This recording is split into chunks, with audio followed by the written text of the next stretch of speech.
Good morning, everybody. This is Slammin Sammy and Boomer in the morning, and do we have a great show for you today? That's right, Sammy. Today we have a special guest with us, and it's much different than what we normally do. You're right, Boomer. Today we are bringing in Professor Nebula, who will talk to us about astronomy. You know he's a professor this time because he's wearing a white jacket. I tell you what, last time we tried this, the guy didn't even own one, so you knew the guy was a complete phony. Well, that's right, Boomer. We ain't stupid here. We know all scientists and professors wear cool jackets. Professor Nebula, how are you doing today? I'm doing well, you guys. Thanks for having me on the show. No, we're happy to have you. So, Professor, what are you going to talk to us about today? I'm going to talk about the Pleiades, actually. They're also known as the Seven Sisters, a fascinating star cluster that has cultural implications. Well, I don't know what an implication is, but that sounds great. All right, Boomer. So what exactly are the Pleiades, Professor? The Pleiades are a relatively young star cluster of over 1,000 bright blue stars, and when I say young, I mean only 75 to 150 million years old. They're really cool to look at in the sky, to use the technical terms.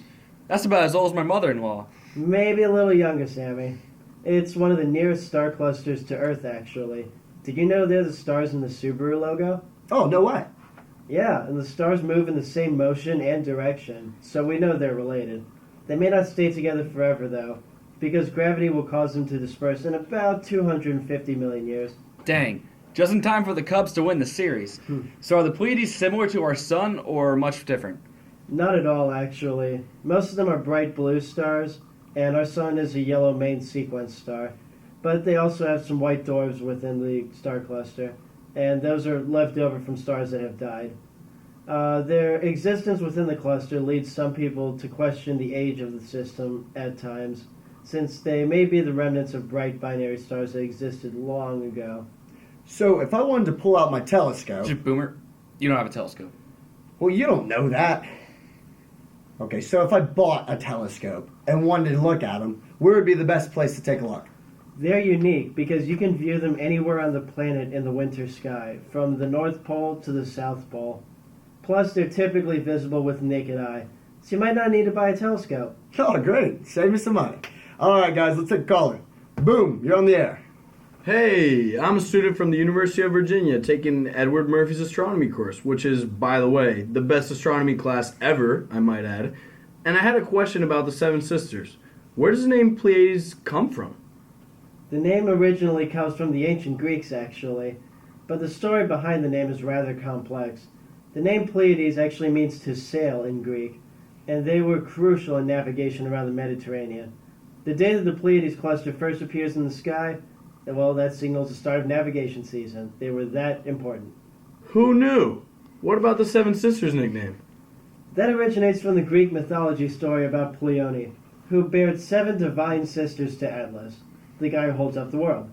Their names are also the names of the 7 brightest stars in the system. Maia was the oldest. She was mother of Hermes to Zeus, followed by Electra, Tegate, Alcyone, Selene, Sterope, and Merope was the youngest. So many names. Wow. I had no idea the stars were so woven with Greek mythology. Are they present in any other cultures throughout history? They seem so unique. Coming up on a hard break, guys, just an FYI. Oh, good to know, Sammy, because there are countless cultures where the Pleiades are woven into. So I'll just focus on one for a brief moment. I don't know if you've heard of the Zuni tribe, but they called the Pleiades the seed stars, because when they disappeared in the spring, that signaled the beginning of the agricultural season. Basically, they harvested when the stars first appeared, and they plant when the stars disappear. Oh man, this is crazy. Last question though. The cluster itself can be kind of difficult to see sometimes. Did that impact anything? You have a lot of questions, so not in the slightest. As a matter of fact, many indigenous peoples use the Pleiades as a metric for keenness of vision. If you couldn't see them, then you didn't have good vision, for the most part. In addition, some people see 6 instead of 7 stars at times, but there are definitely 7 distinguishable stars when it all comes down to. Thanks so much, Professor. I've learned a lot. I feel like I've been listening to Professor Murphy's lecture. That's how much I've learned. Thanks so much for taking my call today. And thank you for your call. We're about to wrap up here. For Boomer, I'm Sammy. Thanks to Professor for his great insight. I feel like we've all learned a lot this morning. Thank you for coming on, Professor. Thanks for having me.